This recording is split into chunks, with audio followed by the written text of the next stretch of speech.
We got a countdown and everything.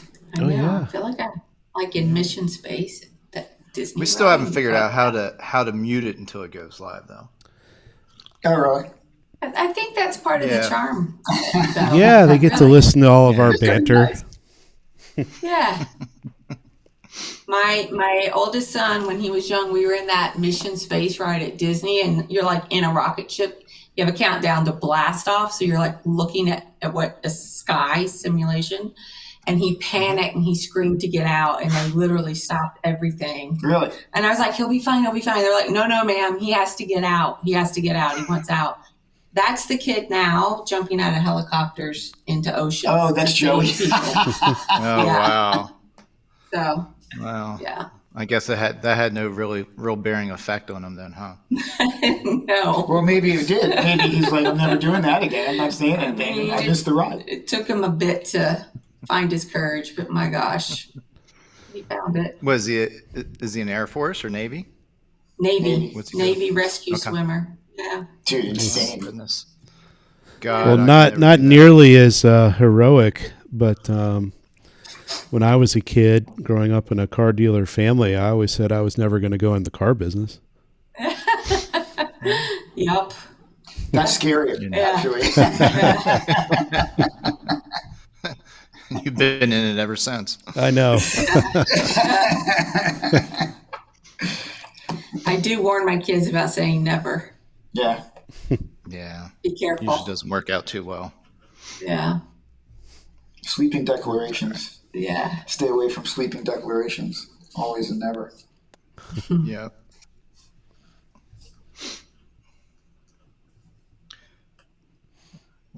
I like this thing that you guys put up. The page. That's my I'll never that's never get it. You talking about the graphic? That's Alex's handiwork. Yeah. Nice. Yeah, I like it. Yeah, trying to decide if we're going to change it up for 22 or not. Yeah, depends on how busy I am. Yeah.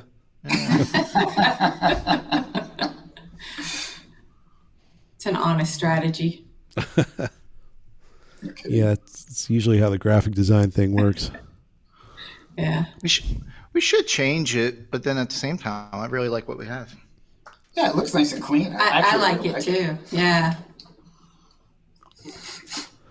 Yeah, it'd be interesting. Well, here we go. 3 seconds.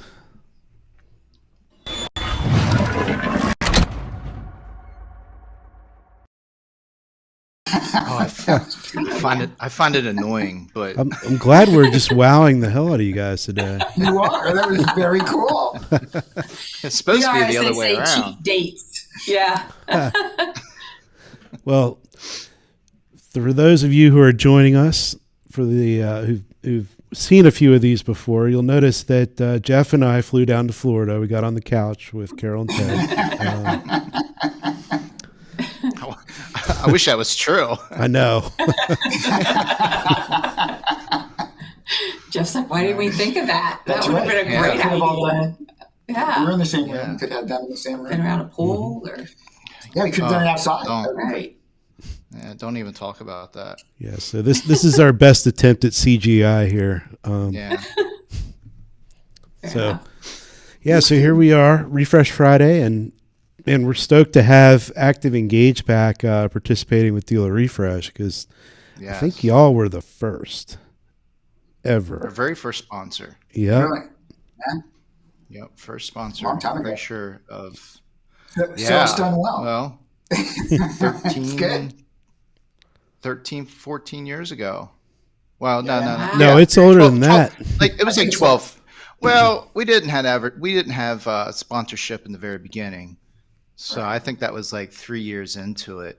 I was at the time at mile 1, so it was probably about 3 years into Dealer Refresh, and you guys were our very first official sponsors.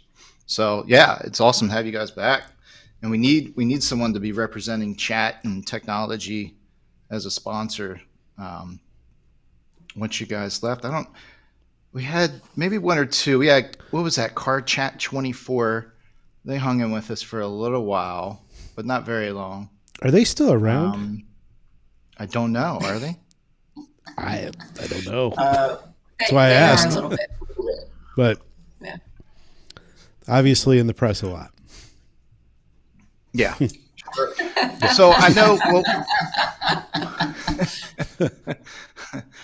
I know back in the day. I mean, you were one of the original chat providers for car dealerships, right? yeah, And we were the first. We were the first managed chat company, oh and yeah, we came in that for with sure. it. We were. It was us and one other one in the very beginning, and it was just us, the two of us, for quite a while actually. Who else was it that did the managed chat?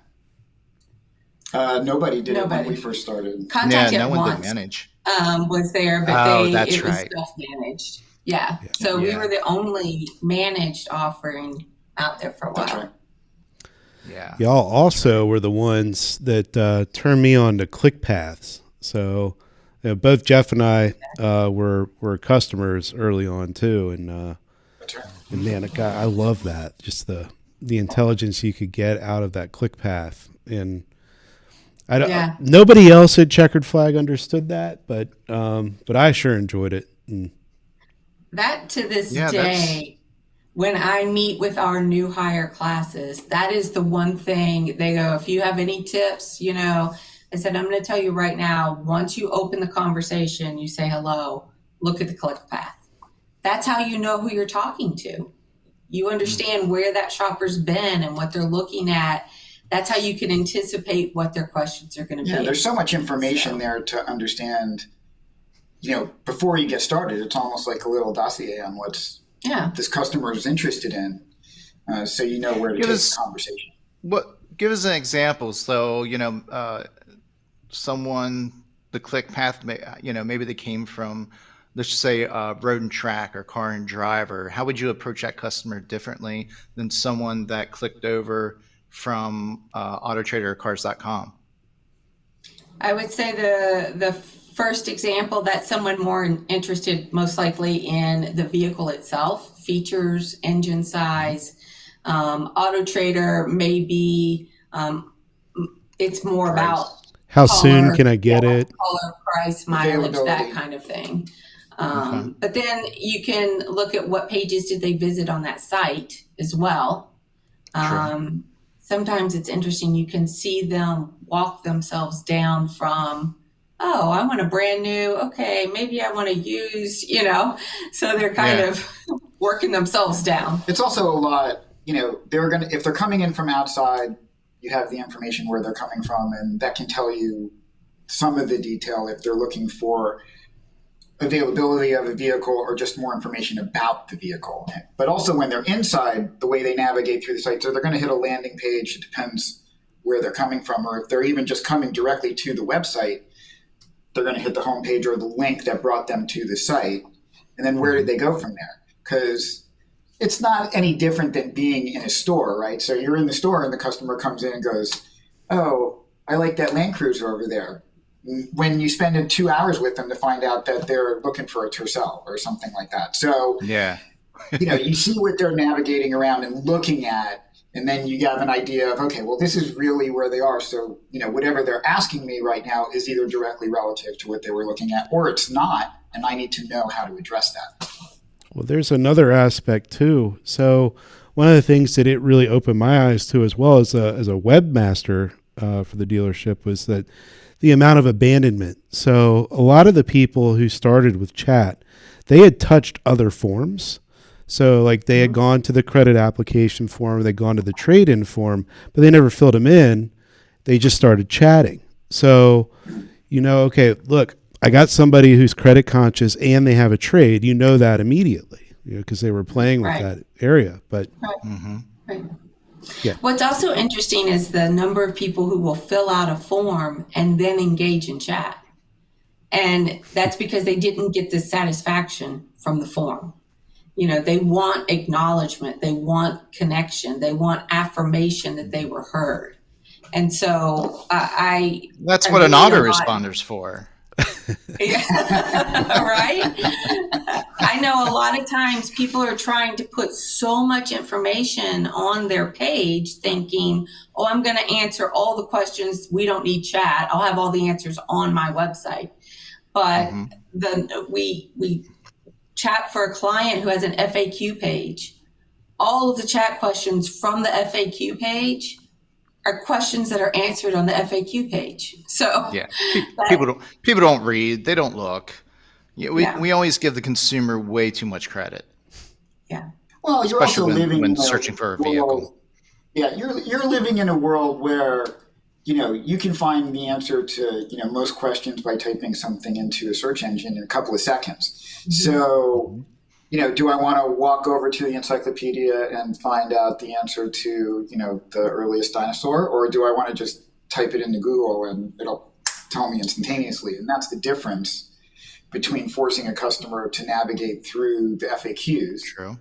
Or if they have chat right there, they're going to engage. And that's, I think to the benefit of the dealer, because once they engage, I mean, would you have someone just walk around and grab all the information in the store, or would you rather have them talk to somebody who can build a rapport, be interactive, ask questions to the customer that will not only expose more information, but draw the customer more into wanting to, work with that person or that dealership? And that's, I think that any chat, that or texting or whatever, when you're giving that personal interaction and you're acknowledging the customer and recognizing their needs, their questions, showing interest in what they're doing, then you have a much more likelihood of selling them something because you're tying them to it. You're creating a friend.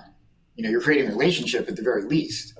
And so that's what's going to motivate that customer to go, well, I talked to this one and I really liked him. I maybe went off and, I got this information there and this information there, but I liked Jeff the best. So I'm going back to Jeff. Alex, he didn't really.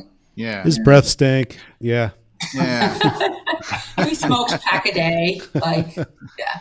Well, with that being said, something I always wanted to accomplish, and I know we've brought it up here on Refresh Friday a couple of times, but I sort of went down that route, just never got it finished, and that was basically removing all the lead forms, or at least all the main lead forms on like the VDP or SRP, and replacing it with the opportunity to chat.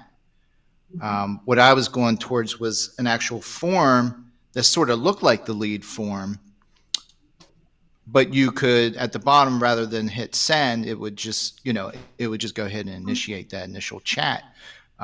Have you had any dealerships? I'm pretty sure you have.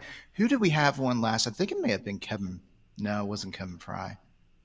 It was someone, and they were removing or working on removing all the lead forms.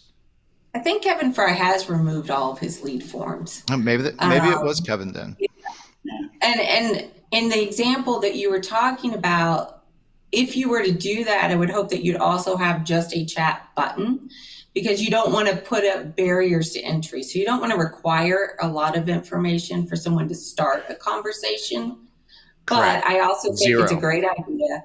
I know personally I may start out filling out something online and then go, I just want to talk to somebody. So I think that's a really great idea to have it be an option at the end of that form. Yeah. I would only ask for a name, first name. That's it. Yeah. You don't need any more information to start chatting with someone. Yeah.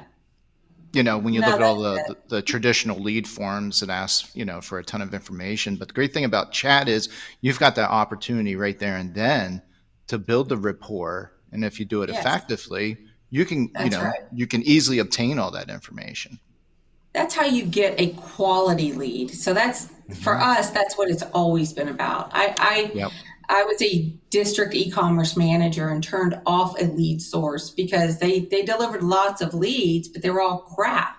And so you're just wasting people's time in the store. Down. Right. But if we've earned the right to your email address, to your phone number, then now that's someone we've built trust with, we've established that relationship on your behalf, that should be a good quality lead. And I think that's evolved a little bit. I think the current personality of customers is they're more willing to give up information.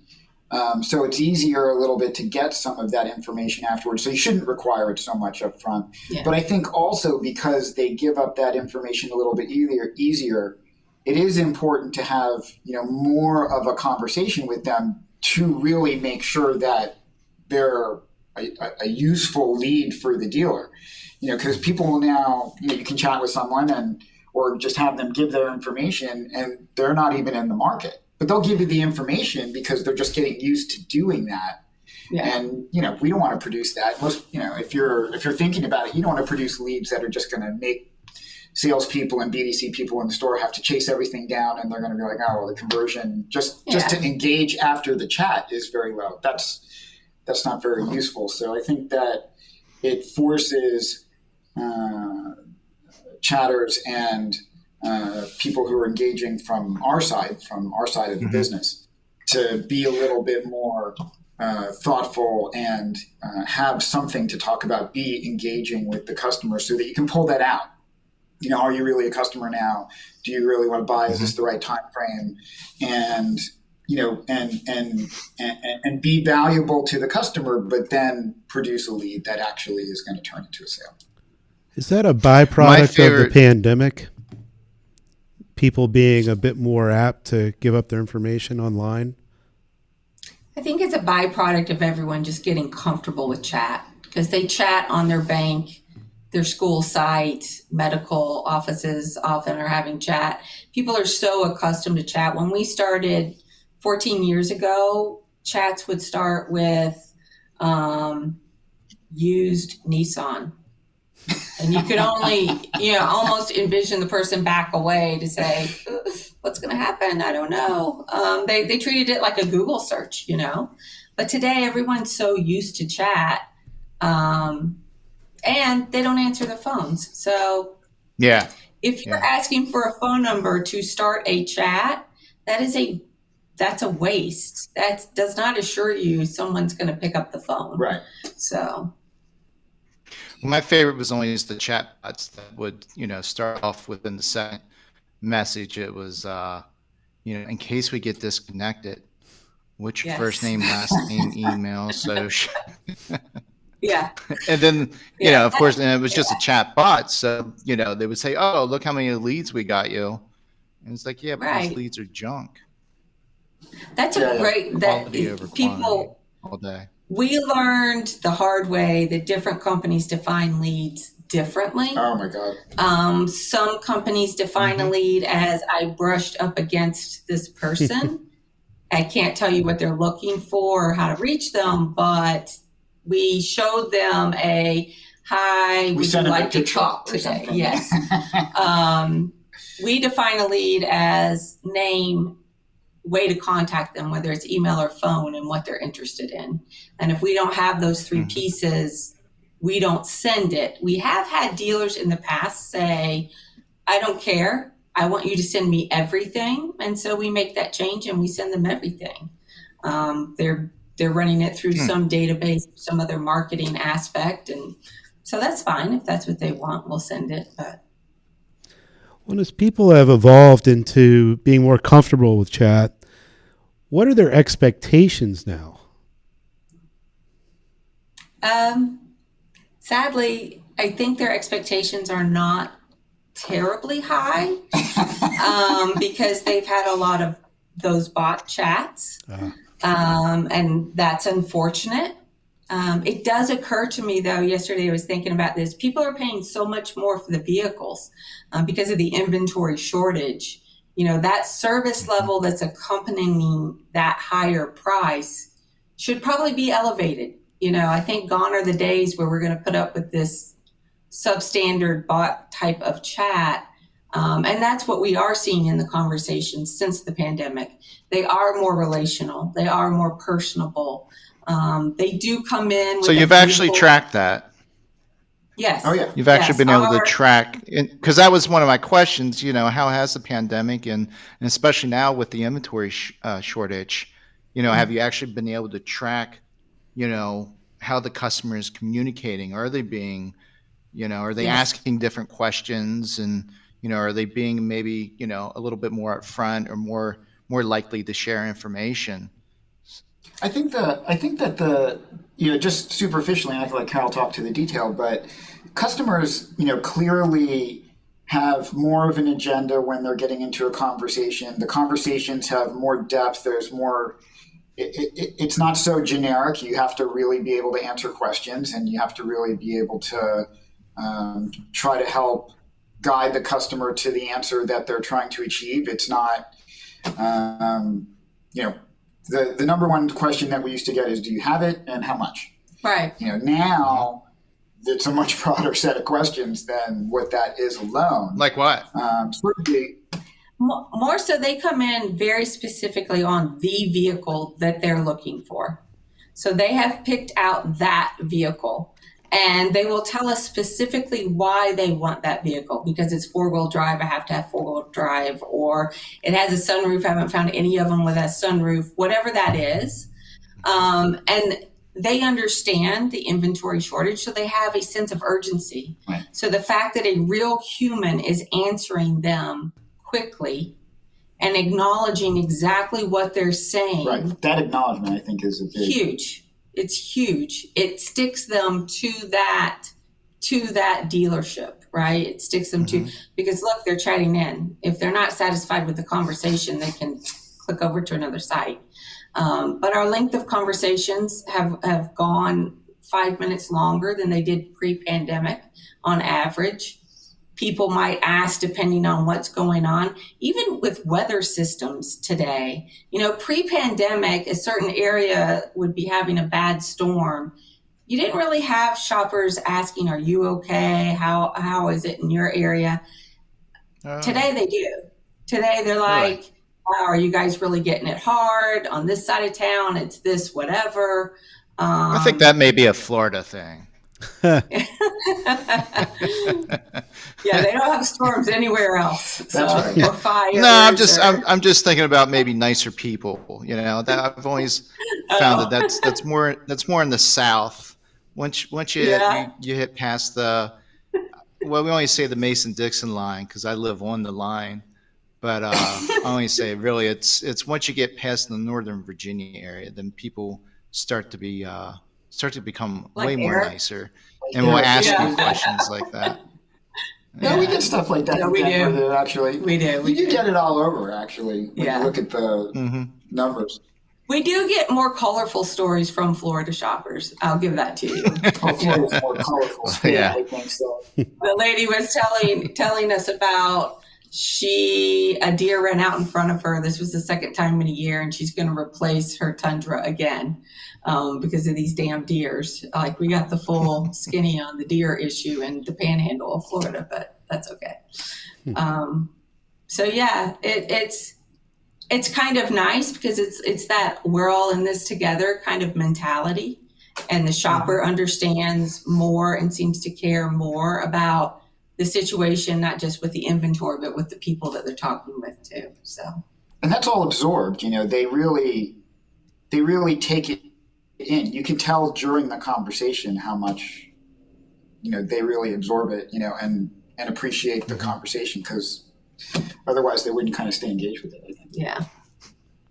Well, and through my experience with a lot of chats, they're very dry. It's sort of to the point, especially, whether it's outsourced or maybe you've got a team of people at the dealership. I've always found that it's very black and white. Do you guys do anything with your agents, or is there any tips on how to not be so black and white, or how does one sort of build and showcase more character, more personality through chat? I know Carol you has can say, a whole well, box of crayons maybe a this use week. of different emoticons, or asking a particular question. The way that we train is you have to read your chatter. And so if they're being relational, be relational. If they're being transactional, be transactional, right? If they use an emoticon, you can use one, but you can't use one first. So we wait. I know. You got to wait and see where they're at with it. We don't script.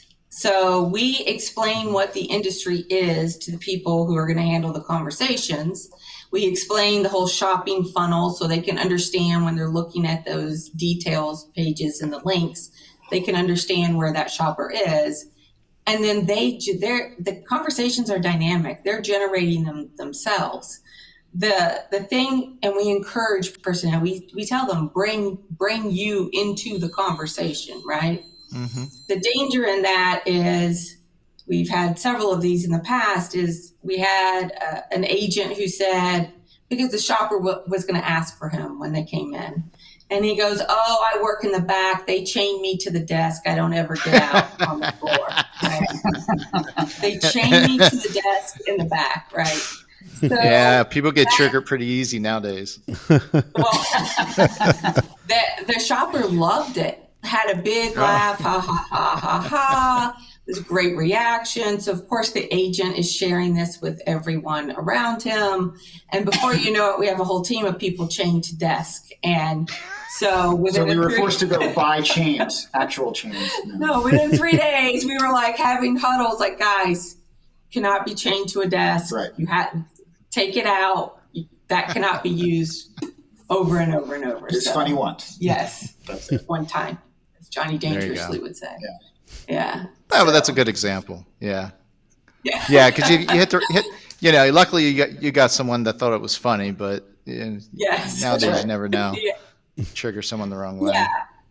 And I think that also speaks to our cultures. When you open yourself up for that creativity, you have to be ready for that creativity. So. True. Very true. What other stats have you seen, you know, particularly maybe just in the past year or two or three, especially with the pandemic and all that? I get so sick and tired of saying that word. What other stats have you come across, or anything that surprised you? I mean, volume overall went up as the as the pandemic came online. So people are much more comfortable getting online. As we said, earlier, the conversations are not just expanded in time, but expanded in scope of what the conversations are. Imagine they've gotten more transactional. Well, that was my question too, because I know back in the day, when I was managing chat and actually, doing a lot of the chats, I'd say it was 70 to 80% customer related. Whereas I've seen a little bit of a swing around that. I don't know if I go 50-50, but maybe now it's 60% service, and it's jumped up to a 40% sales. Is that what you guys track, or maybe it is 50-50 now? No, our service is about 30%. Yeah. Oh, okay. It also depends on the OEM and the location in the United States and how many dealers are in that region, and there's other things that impact it. So it ranges from about 30 all the way up to, if you looked at it by OEM, all the way up to about 50%. Yeah, high lines. And I think, Jeff, that's what you have, right? It's more high lines. Yep. Those are a higher service concentration. Okay, sure. So that would make sense why ours was about 60 to 70% was service chats. Huh. Yeah. And those who are endorsing more of a service-facing site now, or trying to drive the customer to that because of inventory issues, it's increasing because of that, not arbitrarily, directly relative to that. But I see what you're saying. As volumes come back, it'll move back, I think, to the numbers that we were seeing before, which is that 30 to 50% range. That's part of, we were talking earlier about every account has a personal manager, and that's what our account managers are looking at their accounts. And, sites, dealers have done a tremendous job with SEO, SEM, driving traffic to their sites. And for our clients who haven't signed up for service scheduling yet, especially Highline stores, they're missing ROI because you're driving people there already. Our team will Google oil change in that area and the dealer site's popping up, but they haven't signed up for service scheduling. My gosh, that would be huge. That's where our teams can schedule those appointments. It's kind of funny, actually, because we'll get some dealers that will say, well, we don't get that much service on our site. And it's like, yeah, because you're not paying Yeah, attention. because you suck at it. Yeah. It's the bulk of your traffic, actually. Right. Yeah. You just weren't paying attention to that. So I've got a question around. So this is more of a ActivEngage question. Is that a separate component, or do you just work with the existing service piece that's already on the dealership? Because a lot of OEMs mandate that. So your service is more like, we'll chat with the service customer and we'll guide them through that particular online service scheduling, or they can just go ahead and schedule straight through you or through ActivEngage. Yeah, we have integrations with service schedulers, Xtime as an example. Yeah, so we can make that appointment that goes directly into the dealer's DMS. They can just do it through the chat, and we can make it on their behalf, I think is, answering the question. Yeah, that as well. Yeah. Right. We can also navigate, help navigate. If someone said to us, I'm here, or we see that they're on a page, what do I need to do next to get it done? And we can answer that question. But if it starts to go on, then more likely we just say, hey, let me make it for you. It's fine. Some customers want to do it. Sure. Yeah. I experienced where, you could step them through the service scheduler, but it just seemed like it was a lot easier to get their information through the chat. And about the only problem with that is you may not see where the next opening is, unless you can go through it. Yeah. I tell you, that's big for us. Again, being a Highline dealership, having the ability to go ahead and schedule service and to actually be able to answer the questions. A lot of times when you outsource your service, chat, you go from one rep to another rep to another rep, and they're never, in line. They don't know your rules and regulations or the way you want things done at your dealership. So it just ends up becoming a bowl of mess typically. We also look at declined services. So while we have them in the conversation, we'll say, oh, I noticed you turned down whatever. Would you like to go ahead and set that up? Or I see you're going to be coming due. Do you want to go ahead and set that appointment?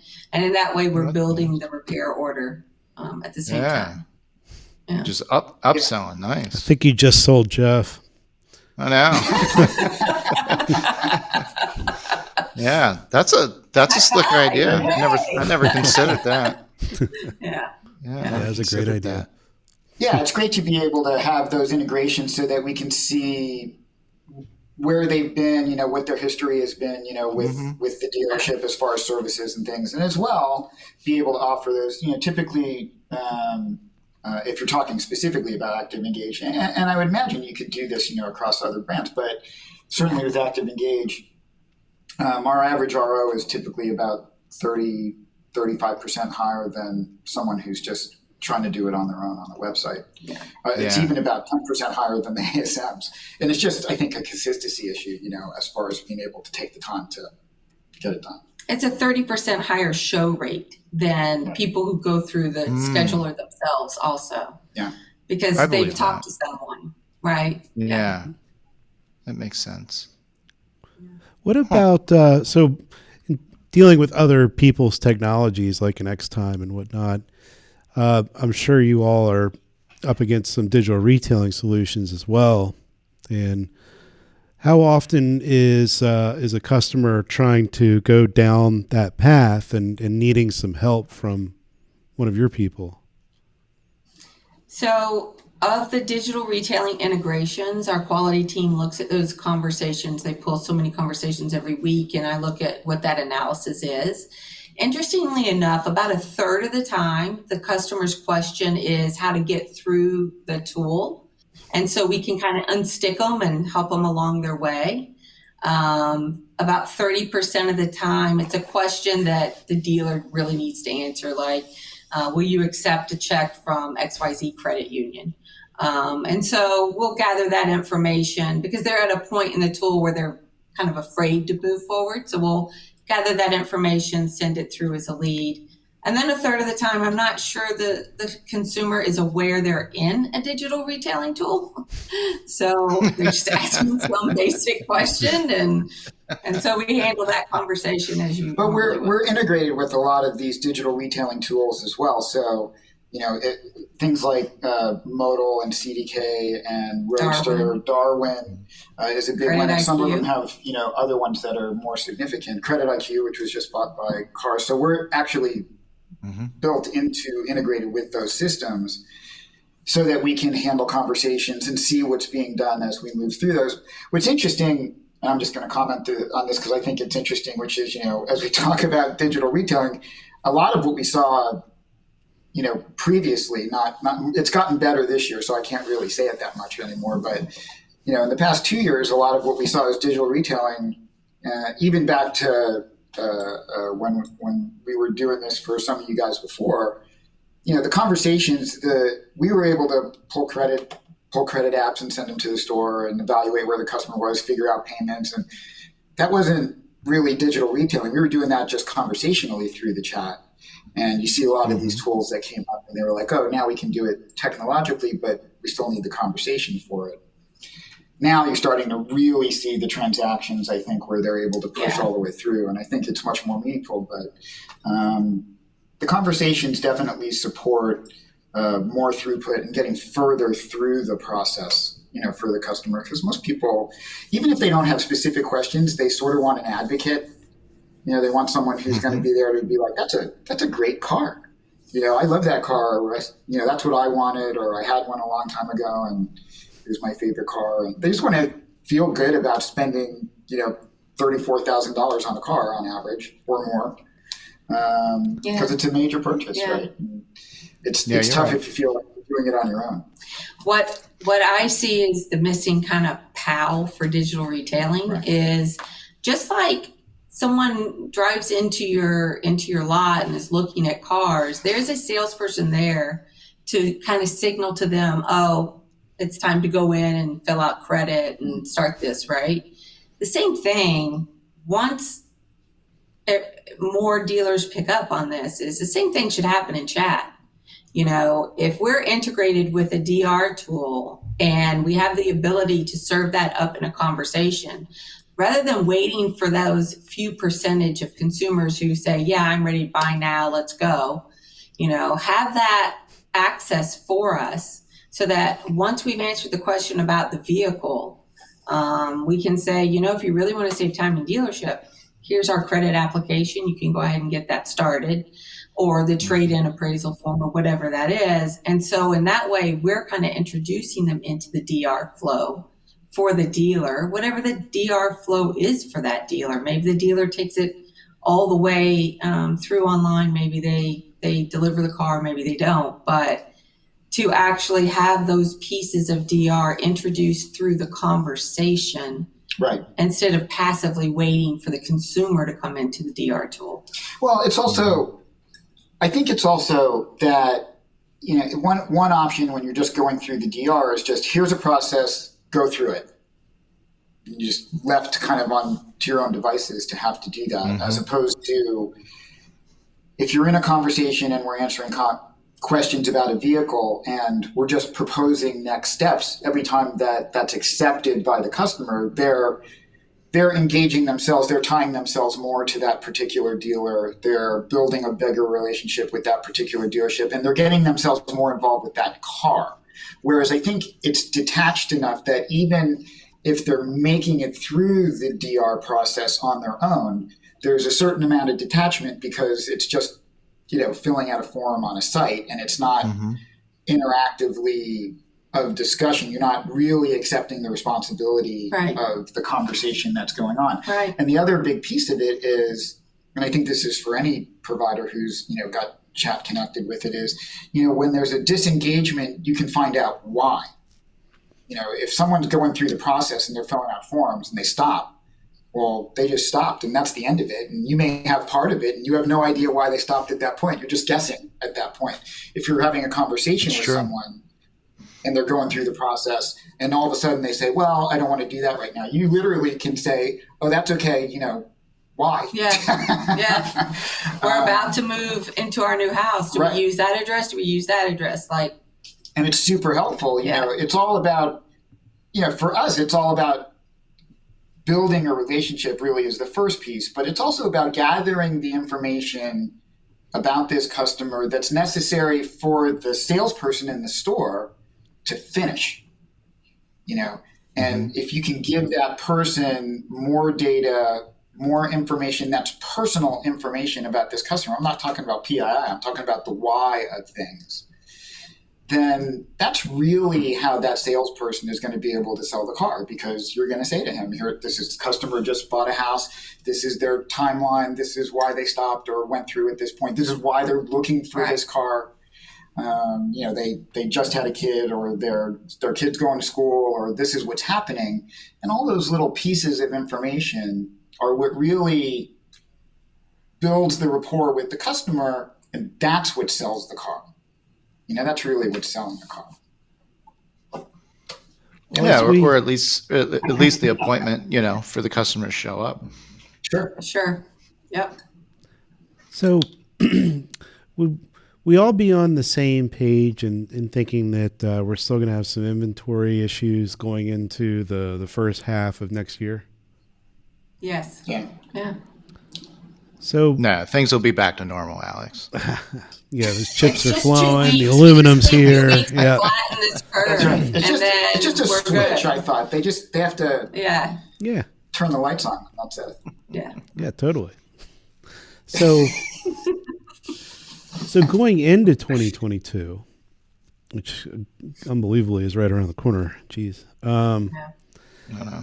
Is there any advice that you would give to dealers? Get ready for, a little more time without some new cars to sell, and maybe some tougher times in acquiring the used vehicles that they're going to need to do to offset that. I think my advice is flexibility. I think that's the word. 2020 was, oh shit, what's happening? We're open, we're closed. When can I be open? When, it was. This is cable, right? She can say that. Yeah. Oh, F yeah. So, 2020 is what it was. It was a lot of unknowing. And then 21 was just the world's ablaze. Let's capture all the business we possibly can, record sales, record profit. And I think going into 22, you have to be prepared for both, right? So my advice is to really take, especially this month, and this time of year is perfect, to say what went well, what didn't go well, what do I want to be prepared for? And are my partners, my outsources, my resources, my vendors, are they prepared to be flexible with me?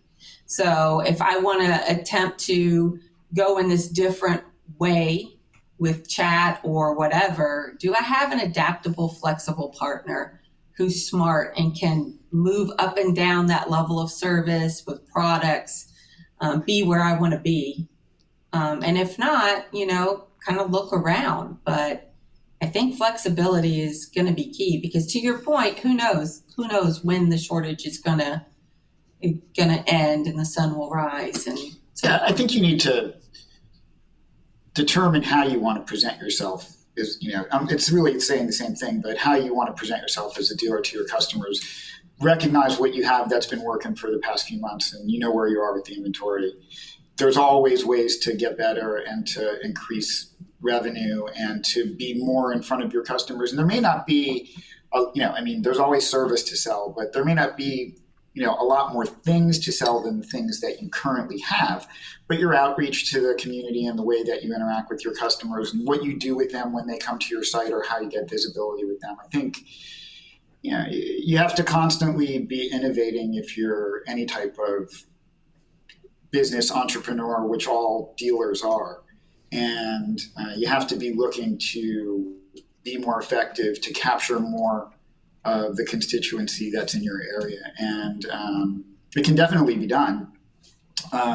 You just have to figure out, I don't think there's, a single bullet. You have to look at your area, see what you've been doing that's been working, see what your customers have been asking for. That is what's great about, messaging is you can literally, they're asking you questions. You can see what they're asking about, but you should be reviewing that information and going, we should be doing more with service. We should be doing more with, recapture. We should be doing more with buying cars back. We should be doing more with, offering parts services or other things, whatever it is. I think that you have to determine how you want to be presented to the area that you have, the constituency that you have that's buying cars from you or buying services or buying products from you. Yeah. And kind of lean into that a little bit, because when inventory starts to come back and things start to level off, it's not really ever going to go back to the way it was, because the industry is different, but it's retaining the customers and trying to acquire more customers, because if you have a land grab now and you can acquire more customers who just like you and who are seeing who you are and they like who you are, the way that they perceive the presentation that you give them both online and in your community, then you're going to end up with those customers at the end. And if you're not looking to do that, then someone else in your community is going to end up with those same customers because they are addressing those needs. And so I think it's a really important time. We do see we've seen some dealers that are just like, I'm making great money and I don't really have any cars. There's not much more I can do. And I think some of those guys are going to have real problems, in 6 or 7 months when things start to level out a little bit more, because there's always something that you can do better. And it may not translate exactly into, massive dollars and cents today, but it may translate into a bigger constituency or more customers coming to your website or a better community visibility. And all of that will ultimately translate into much bigger dollars later. It's about, investing in that idea now. And, I think dealers need to really look at that. Especially right now when customer service is, I assume, it definitely is here in Vermont, but customer service has gone down the drain the most in my lifetime. In all industries. Yes, yeah. Sorry, I'm not talking about car dealerships. Definitely like restaurants for sure. And there's a few we frequent right here around our office, and it's like there's a whole new staff every other week, and each time there's like one less person. It's just it's been hard to do business with the same businesses you've been doing business with because of this customer service issue. Yeah. So I like where you're going with this, Ted. Yeah, I think, listen, if you navigate around your community or travel a little bit and things like that, it's bizarre. Exactly your point, customer service has kind of like gone by the wayside. And there's a lot of just, if you're doing well, then it's sort of the feeling like, well, I'm doing well and maybe doing even better than I was before. Car dealerships, there are some restaurants that are doing, much better than they were before. But they're not looking at a standard or trying necessarily to improve on those things. And it's really frustrating as a customer to visit those places, and especially places that I used to go to, that I used to love. And now they either don't have the personnel or just the volume of effort now, because they are busy or they're not really up to par with the customer service. And you're like, I'm thinking to myself that, I used to love this place. It was great. And it was either personalized service or at least it was reasonably good service. And now they don't seem to care that much. And it really makes me like disengage from them and start thinking about other places or other things I can do or places to go. And that's exactly the point that I was kind of making as you were recognizing with the dealership, because that's very scary. I don't even like it. Like there's restaurants that I love that I won't necessarily go to anymore because I've been there and they don't pay attention to me, or hotels or whatever and stuff like that. And I'm kind of like, I stayed in a hotel. I had to go down to visit some of our customers in South Florida. And I stayed at a hotel, and it was just a horrible experience with the staff, in the lobby and stuff like that. And I'm like, dude, I would never go to this brand hotel, again, because they're not paying attention at all. It's like, really? They just discontinued all of the interaction. It wasn't that they discontinued services. They just kind of had a very laissez-faire sort of I don't care attitude. And I don't need that. I'm still a customer, and I think that that's the way most people feel. Yeah. I'll add another point on to that. Just experienced this today. A place I usually get lunch from twice a week or so. It's just convenient, real easy. Their prices went up today. And then they also changed some things on the menu, so they're using what seemed like a less quality product. So now that's one thing. I can understand supply issues, and I can understand raising your prices. The service was still good, so I'll continue to do business with them. But I did also hear recently that the average vehicle transaction, new car transaction that is, broke $45,000 last month. Wow. I heard that too. Yeah. So And the customer is paying so much more to the dealership. Right. So right. And that's what struck in my mind. Like, okay, understand why. What are simple little things a dealer can do to kind of take the pain out of that, or say, you know what? Okay, I did have to pay this, but my experience was unbelievable. I read an article recently where Stellantis was in the bottom of CSI scores based on JD Power surveys. And last year they sent tablets out to the dealerships, and there were like product checklist. I think it was for delivery to ensure, as I understood it from the article, to ensure that salespeople explain the different features and technology on the vehicles, and that their CSI scores bounced extremely high to like top 5. So it's those, whether it's how are you delivering the vehicle, are you going and taking the time to explain the new technology, the features, or is it at the start of this process, when they interact with your site? What does your site look like? Is it easy to use? What is the conversation they're being met with there? It's got to be a total thought process of what that customer experience is. Yeah. Well, speaking of experience, I really thought towards last year, or once this whole pandemic started to really take hold, I really thought we would have seen video chat take a nice explode. Because everyone was on Zoom. I mean, it'd have been great to have stock in Zoom 3 years ago, right? And I don't know. I thought we would see more and more dealerships, or even some of the different technology providers, and maybe you guys offer this and I'm just not aware of it, to have some type of way to transition into a video messaging service.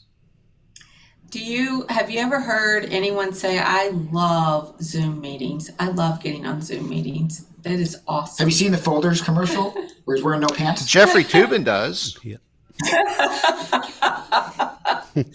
Yes, other than Jeffrey Toobin, I'm not sure if there's anyone else who looks forward to Zoom meetings, but that was a valid point. Yes. Oh, yeah. I mean, you have a point, but that's because you're being, it's usually because of a meeting or something like that. Right. It's not a want, that's a need. Well, if you were buying a house, Jeff, let's get out of the car business for a minute, or even a TV. Would you want to get on a Zoom call with your real estate agent or your Best Buy salesperson? Real estate agent. A big purchase like that. Yeah, I would jump on, a quick video chat. Especially if you had the ability, with a car, you had the ability. I mean, if my real estate agent said, "Hey, we're getting ready to list this vehicle. I just want to give you a heads up beforehand," and I'm video chatting, and they start walking through the house, with the video, it would definitely entice me, but potentially entice me to get there beforehand or get there a lot quicker. Yeah. I don't know. I'm just saying. I really thought that it would have opened up the doors, and we would have seen more video chat services really explode and that didn't happen. Instead, we hear more people talking about, at least over in the dealer refresh forums, we got more people talking about QR codes. Yeah, listen, we've done much to your liking with video against regular conversations and stuff, and customers don't seem to really they don't want to be on their side of it, whether or not they can see your side of it. So that seems to still be pretty consistent. That customers aren't looking for that experience where it's a bi-directional thing. I think that I think there's a place to be able to show video, and that's certainly a part of who we are, and being able to go in that direction. But it's just we've never really seen any success with video. Video, if you start doing it that way, also it starts to become more expensive, right? Because now you're one-to-one, you're walking around, you're absorbing a lot more time to be able to do it in that way, unless it's just like video where it's this person's in their room and the customer's in their room, and now you're having video about back and forth. And then what's the value of video at that point, just so that you can see the eyes of the other person? I think that the communication using messaging at this point is still so much more about the conversation and the quality of the conversation and the content of the conversation, and much less about the video. What is that? I'm looking. You're looking swole. Looking buff. Oh my gosh. But I don't think that. I think that there's a lot to evolve still as far as the way we interact overall with the customers, and the kind of communication that we have. That's really going to have so much. After that comment, we may have video product next week. So yeah, we might. Yeah. I was going to say, to your example, AKA swole. Right? That's right. Active swole. That's what we'll be. there you go. To your point of the real estate agent, to me, in my mind, the video aspect comes into play after the initial connection's been made with the salesperson. Right. So possibly after a dealership visit has already occurred, and now it's more personal, right? It's much more personal to jump on a FaceTime call or Skype or whatever. And Yeah. I could see What about way. text? What about text messaging? How has that worked into your side of the business? And I'm not overly familiar with some of your latest technology. How does text work into that? I feel like there was a big push for text early, and again, this is just my perception. Now I feel like it's coming back to chat again. Yeah. So our console, and I see the question, do you think average salespeople are willing to work harder with video right now to make the sale? I think that question to me is, I think, yes, in some dealerships they are. I think that's where they're at. And it's a thing. We're trending. Now we're trending. And I think other staff it isn't. And that's what I was talking about, is being flexible. You've got to know your dealership, your staff, your consumers, what's right for your team at that point. But texting, our console is so cool, the way that our developers made it. We have queues. So chat conversations come in a queue, SMS comes in a queue, social media comes in a queue. Oh, okay. Sometimes SMS conversations are very much back and forth. I think you just sold Jeff again. He misses his tweet deck. And sometimes they're not. Right. So if someone starts an SMS and then they kind of fall away, we're able to release the conversation to the queue. The moment they re-engage, it comes back in. We have all of the history. We don't have to start over. We know what they've said, what we've said, and we pick it up and go from there. A significant amount of the conversations are text, though, or social media. There's a lot of stuff that comes through the different social media avenues, and so there's just a different, as she stated, there's a different cadence to different types of communication. Just like a phone call is a different cadence than the chat, and then the text is a different cadence than that, and even the social media is even a little bit of a different cadence. So knowing where it's coming from and adjusting to what that is is really the most important thing, and having the detail of history and where you are with it, because sometimes you'll have a chat that'll convert to a text, or you'll have someone who will come in through a different vehicle to engage. So knowing where you've been and then knowing what communication tool you're using to interact with this customer on is a big deal to know what their expectation is going to be. Because someone who's chatting expects an answer. Someone who's texting, sometimes they do, sometimes they don't. A social media person, you can have an 11-minute conversation, but it spanned 17 hours. Right. Which is sometimes like the conversations I have with my husband, where we just start and then we get distracted. Come back to it. But anyway, so. But it's nice because it's all right there. Yeah, you don't have to remind him. Yeah, no denying anything. Well, we've come up on the hours, so unless Alex, were there any more questions in queue, or? No, I think we got to the last one, most important, active swole.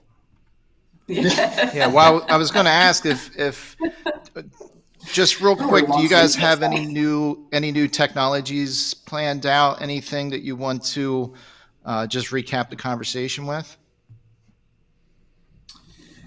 I mean, there's definitely some new features that'll be coming over the next few months. I don't think we have anything that. We're in, Ted and I are in conversation about what we want in our technology in the upcoming year. And I am We're doing the retrospect right now that we were proposing for everybody else. Yeah. That's what December is for. Yeah. So Okay. we're figuring it out. Yeah, we have so much intelligence in the conversations for the last 14 years that we want to capitalize on that. So. And we want to make sure that the stuff that we have, like we have a lot of stuff that I think, our dealers use it, but I don't know other people who aren't using us right now, the social media stuff that we have, the reputation management stuff that we have, all that stuff that has been out there for a long time, and it's doing great stuff. Yeah. Is that, oh God. I don't think this one's ever going to go away, Ted. No, I love it. Ted, you better be ripped for life, man. Yeah. Now I just got to keep working out. Yeah, that's it. But that's it. No, I would say I would encourage people to visit the site and see all the different products. There's a ton there. So. Yeah. Excellent. Yeah, I didn't know you had a reputation piece plugged into it, so that's cool. Yeah. Same managed kind of service, or you can do it yourself, but we'll do it for you, which is we're used to having conversations for the past 14 years. It's the best way to go. We didn't even get into that, so we'll have to have you back. That's still always a hot topic, a hot conversation. Is do you outsource your chat or do you do it in house? And unless you've got the ability to do it in house because you've got the right people and the right setup, that's the only time you do it. Other than my philosophy is, and they stay with you forever. Put it in which never happens. Put it in the hands of the professional, and as long as you've got good, effective communication back and forth with your chat service provider, why put that on yourself? Why put that on your people? Again, there's only some exceptions out there, and if you've got that exception, I'm sure you're doing a great job with it because it's all right there under one roof. But that's not the real world most of the time. So, well, speaking of ActivEngage, if someone wants to plug into ActivEngage, they want to check out the products, maybe they want to sign up for the Active Swole a la carte. They should click the ad on Dealer Refresh. Yes, click the ad on Dealer Refresh. For sure. Yes. No, ActivEngage.com, right? Yeah. Just put it in your card. No. Yeah.